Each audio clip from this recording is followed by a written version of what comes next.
Ladies and gentlemen, brothers and sisters, friends, enemies, and comrades, I hope you're doing well wherever you are. This is Kenya Revolutionary. I'll just bring you a really brief um, take on my take, that is, on Gachagua's presidential bid. Um, Last week, sometime this weekend or last week, whatever the case is, Gachagua came out and, he made it very clear that he's running for president. I don't know how many times he's going to tell us that he's going to run for 2027, but he actually launched his presidential bid. And I will tell you what's comical about this presidential bid. I'll explain to you. But before then, ladies and gentlemen, brothers and sisters, friends, and comrades, if this is your first time, my name is Kenya Revolutionary. I talk about Kenyan politics and world politics as it relates to Kenya. So if you like that kind of content, this is your place to be. I'm your political dietitian. I'll give you the political nutrients that you need that will help you navigate through the Kenyan politics and world politics at large. So karibu sana, go ahead and subscribe. And if you've already subscribed, you know the first order of business. Go ahead and like the video, okay? Like I said, I will be very brief because my gadget does not have a lot of juice on it. So I'll be as brief and as succinct as I can so that I can make this short and sweet, okay? But before I even get to Gachagua, I have news, the latest news, not latest news, but latest update on the Nepal People's Revolution by the Gen Zs in Nepal. So I told you how the Gen Zs, or the people of Nepal who actually overthrew the current, prime minister and MPs, members of parliament, okay? So apparently during this whole People's Revolution, there were people who took advantage of the situation to loot, take, steal property and all that stuff. So what happens is, now that these Gen Zs, actually, they gave the former prime minister to hand over power, okay? And they voted for a new government, interim government, through the, there's a game that they play, I forgot that game, whatever. It's kind of like, it's almost like voting through the phone, basically. They voted the new, they voted the interim government, okay? And they gave that former prime minister, up to midnight. I think it was Friday or Thursday, midnight, for him to hand over power to the transitional government, okay? Which I think by now it has happened. I haven't read anything, but what's most interesting about these Nepal young folks is that after that, these young folks went back to the streets, okay? And they were going street to street, house to house, cleaning up the streets after the mess, The people who stole, the personal properties or destroyed properties were brought forward, walikuwa narudisha kama waliiba TV, they were asked to return them, and they were recouping any stolen items that maybe a shop or a personal household might have lost during the protest. They were doing that. And not only that, these young folks were going street to street, cleaning up the streets together for a new government. They were really basically going to every street. If there was any chaos, if there was any looting, if there was any glass broken, if there was any property damage, they were cleaning up the streets. So it shows the level of organization that these young folks had. They were just not out there to cause chaos for the sake of causing chaos, like the ODM, paid goons that usually go out there to destroy properties, to force the government of the day to, acquiesce to their demands, okay? So these folks were highly organized, and they were doing it for the love of their country. That's why they went back to the streets to make sure the streets were cleaned up, okay? And any items that were stolen or lost were returned back to their rightful owners, which I thought was commendable, okay? Because this shows the love for the country. They were doing it for the love of the country. It was not about just destroying or getting even with your political opponent.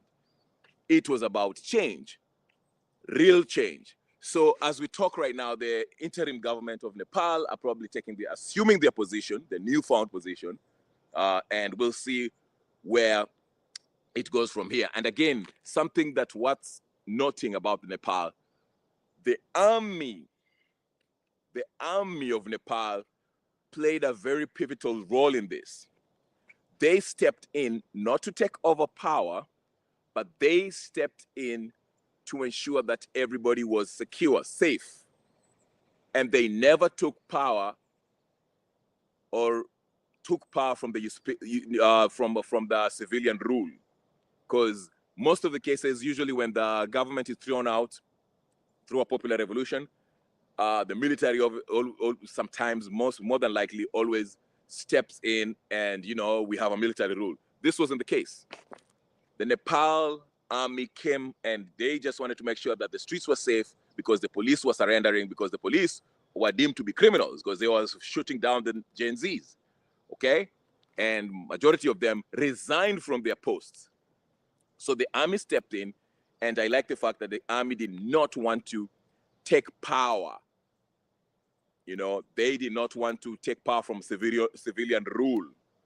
Okay? They stayed back and made sure that everyone is safe, and they say they'll respect the interim government that was coming in. If anything, the army, the head of army, the top brass of the army of Nepal were in negotiations with the interim government and the former prime minister to make sure there's a smooth transition of power between the two parties. Okay? And they did not, assert themselves to take power from civilian rule, which is also commendable. So you see what I'm talking about when we in Kenya talk about popular revolution. And it's not like this is the remedy that we always want, but in the Kenyan situation, this is what we must have in order for it to reflect the will of the people. Why is that? Because every other channel has been exhausted in Kenya. We've been going to the ballot for the past, I don't know how many times, okay? And we never had a fair, verifiable, transparent elections. Never have we had that, with the exception of 2002, when Kibaki came in. All the elections before and after that were always rigged in favor of the political oligarchs. And you can argue that the 2002 victory by Kenya, by Mwai Kibaki, was more of a people revolution. It was a form of people revolution. The people were overwhelmingly supporting Kibaki because they grew tired, sick and tired of Moi's 24-year rule. So they came out in numbers, seriously numbers, remember? And they supported Kibaki. But then, after that, we realized through the years that Kibaki had joined this, he was part of the political oligarchs. And they were playing these games that they keep on playing. We go to the ballot, but the result has been predetermined. Or if you lose, you refuse to snooze. Kibaki lost in 2007 after he lost his way, took us back to default settings where Moi left, backed with corruption, started destroying the economy, looting, tribalism, extrajudicial killings, criminal elements within the cabinet and governmental institutions. Okay, this happened, and people grew tired of it because he had the people's will, but he fumbled the ball. So 2007, we went back and we tried to vote him out, and we actually voted him out, but he refused to leave with the help of the Martha Karuas of this world, who in 2025 is trying to portray herself as an angel who wants to rescue us from this mess that you are in. Okay? But regardless, we went back to default settings where Kibaki lost, but he refused to hand over power. And we had chaos. I don't have to rehash the history. It's a sad part of history, dark moment in Kenya, where we had post-election violence. Then we had government of national unity. And Raila said, I like this idea. Every time I lose the elections or every time after elections, I will not fight for this electoral victory. I'll just cause chaos through my supporters, have a couple of people killed, then I can always have a Nusumkati. he found himself a new formula. And there we went in 2013. Again, we have Ruto and Kenyatta, ICC inductees. They were supposed to be not even qualified to run. They did not pass Chapter 6, but Kenya being Kenya, just like Gachagua is saying he's going to run for president, just like Babu Owino is telling us he's going to run for president, he doesn't care about what the Constitution says. They bulldozed their way into presidency, and they lost. Raila lost on a technicality, which in hindsight, with benefit of hindsight, Raila knew that he was going to lose on a technicality, but he had a plan. Fast forward 2017, Uhuru lost fair and square, refused to hand over power again, did the same thing. So here we are. Again, that's the new thing. Raila found his formula, caused chaos, become part of the government. And that's what we had, another handshake. 2022, you can argue Ruto might not have maybe won. I thought, in my opinion, I think he won. But regardless, Raila did what he does best. Caused chaos, then found himself in what? A handshake, part of the government. Here he is talking about intergenerational conclave nonsense and all stuff, broad-based nonsense. You know the deal. He's part of the government.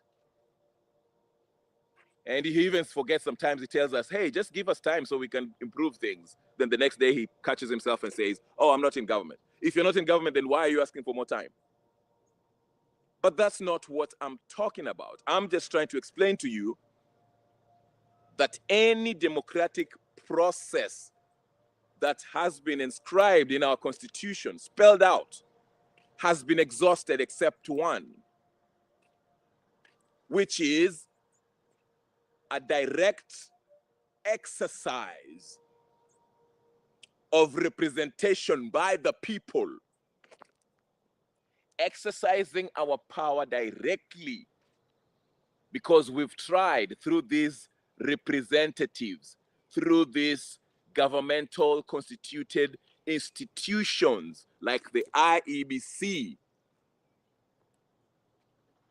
But we have failed because the very IEBC has been compromised by the political oligarchs. So we have to explore and exercise our power directly through a popular revolution, just like the people of Nepal. And that is also constitutional. It is not extra constitutional. It is constitutional. It's very legal.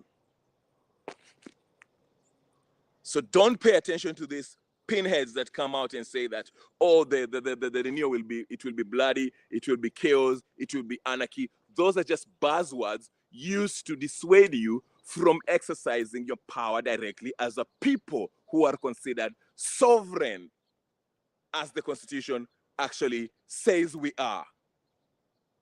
You understand what I'm saying?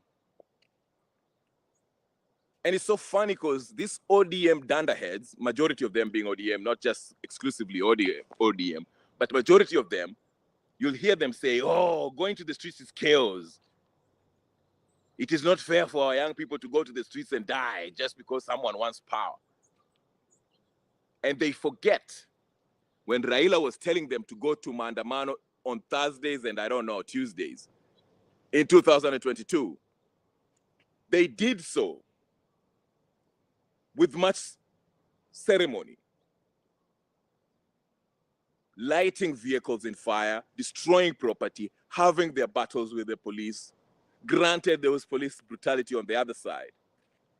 But still, it's absolutely hypocritical now that when people are talking, the Gen Zs are talking about revolution, people's revolution, exercising their power directly, all of a sudden the ODM folks, they care about the lives of casualties that might fall casualty to this popular revolution. As if they didn't consider that when Raila was telling them to go to the streets in 2022 and 2017 and 2007. You see the kind of nonsense that we have here? But it is because they're afraid. They're now they're in the big table eating, and they want to stay there. So they don't want any kind of disturbance, anyone who will destroy or threaten the plundering that they are now part of. So ladies and gentlemen, brothers and sisters, friends, ladies and comrades, it is funny how this opposition, or everyone, let me just use these fakers now, and I want to switch gears and go to Gachagua because my thing is dying right now, so I want to get to the point really quick. I just painted a picture to you to illustrate to you the kind of games, the gamemanship and conmanship that has been used to bamboozle, lie, trick us into believing that we were actually going to vote for our preferred candidate and victory was snatched from us. What I'm trying to portray, what I'm trying to bring to your attention is that we've exhausted every constitutional method of bringing in change that we desire through the representatives that we want. We go to the polling station, and the loser becomes the winner, and the loser join hands with the winner who was not declared the winner. So they're in cahoots, and they're trying to play that game again in 2027. And we are saying as a people, we do not need to repeat those games. We can stop it in its tracks before we even get there. We are sick and tired of these oligarchs that have been playing this game in Kenya. So we are saying we want to exercise the one way that hasn't been exhausted yet by taking the sovereign power that we have and exercising it directly by doing it the Nepal way, where Raila will not determine when we go to Maandamano, where Ruto will not tell us when we go to Maandamano, where Uhuru Kenyatta will not tell us when to go to Maandamano, when Gachagua will not tell us when to go to Maandamano, when Martha Karua will not tell us when to go to Maandamano, we'll go out there and remove all of them. All of them. So that this game must stop.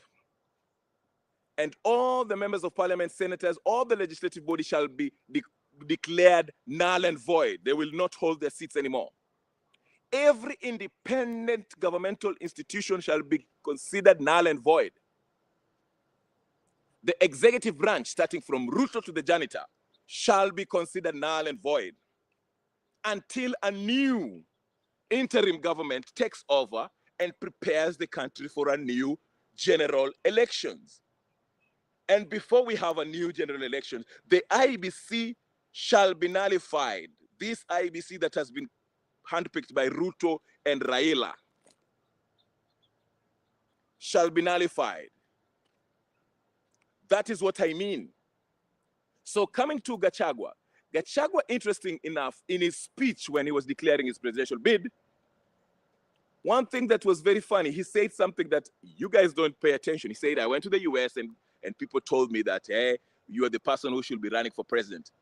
And the only way, listen to me, go look at it. I just put it on my X page. If you're following on X, go check that clip.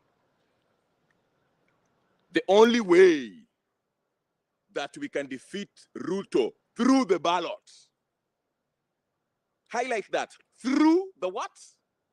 The ballot. That is what Gachagua say. The only way to remove Ruto through the ballot. Emphasis on through the ballot. Now, this is the very pinhead who a few weeks ago was talking about this IEBC is handpicked by Ruto. This IEBC is Ruto's stooges that have been put there to actually oversee the next election. So if Ruto has handpicked this IBC, and the IBC is the constitutionally mandated, independent, in quotes, body that's supposed to oversee the election, count and declare the presidential winner, what gives you confidence going to this election and expecting a transparent, fair, verifiable electoral process? What gives you confidence if you're so convinced that these are Ruto and Raila's handpicked individuals, commissioners, who are going to oversee this process, electoral process?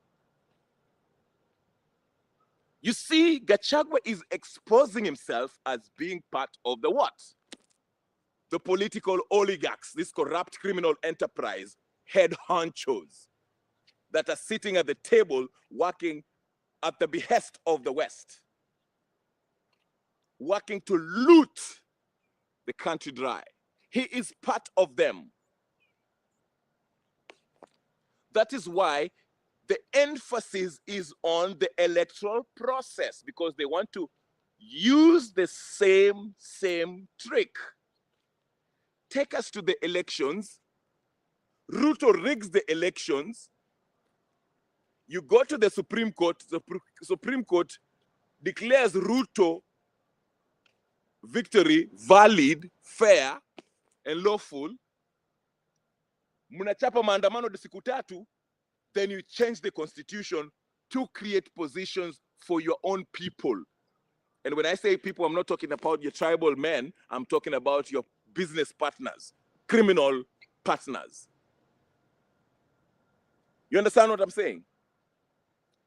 That is why I'm telling you, Gachagua is slowly exposing himself as I've said it before, he is playing games. He's Ruto's co-conspirator. Wako Goromoja, Ruto, Gachagua, Raila, Matiang'i, Karua, Kalonzo. These are all criminals that have existed since 1990s. That has been playing these games of musical chairs.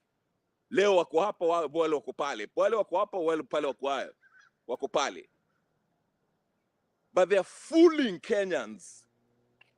Gachagua stands up and says that he won't promise to build bridges and all this stuff at Ioni Wongo, which is fair. But what's your plan? And why do you think going to an election presided over by an IBC that has been handpicked by the gentleman that you've referred to as who has masters in bribing? What gives you the confidence that you're going to beat him at the battle, at the ballot, knowing that it is rigged?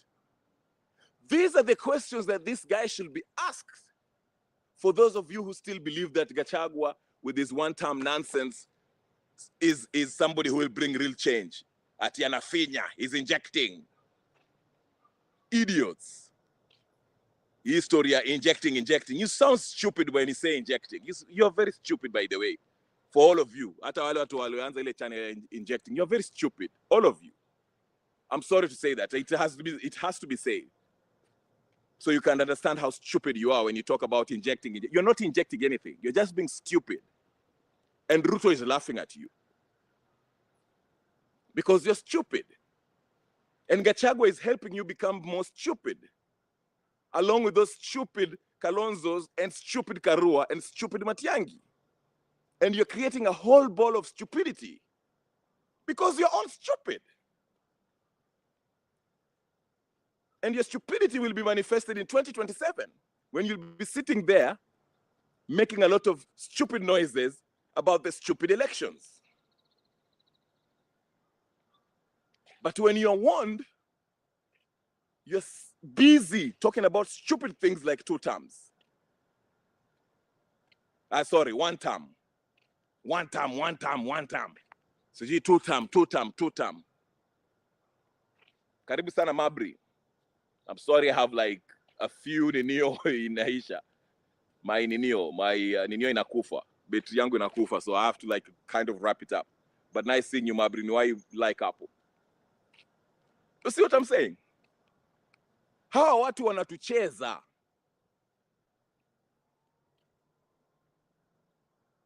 But we don't see it. Some of you at least, some of you do see it. Jamaa anakuambia ati tuende election. Eh?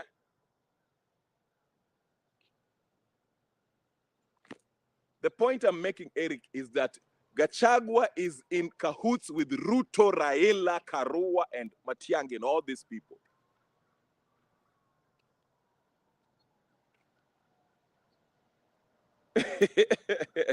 I would have gone on, but my thing is dying. I literally have like, inaweza kufa prematurely. You know? How can Gachagua, Raila, Ruto, all these stupid people? Wanawazungusha ni game. No, that's not politics, Eric Avram. That's where we differ. It's not politics. Hatuwezi kuzungushwa alafu tunasema ni politics. Why should it be politics now? We are still living under squalid living conditions. We don't even have a highway that we can brag about. Wacha ile upuzi Uhuru alijenga hapo hivyo akakula milioni sijui ngapi. Eh? Children have no school fees. People are dying of hunger. And we call it politics? I mean, what kind of politics is that? This is criminal. This is crime. It is not politics. Crime. Heist. But anyway, I'm nini yangu inakufa, so I'll leave it here, ladies and gentlemen. Tafadhali, like, share, subscribe, do all the good stuff. My thing is dying right now, so I have to end it before I nini, or else it will stay dormant. But subscribe, share, do all the good stuff. I might make another video once nikipata nini, ikipata juice kidogo. Ama namna gani? Subscribe, share, like, comment, and do all the good stuff. I'll talk to you guys later. Peace and blessings. I'll see you later. Thank you, Mabri. Thank you, Eric Avram. I'll see you. Thank you.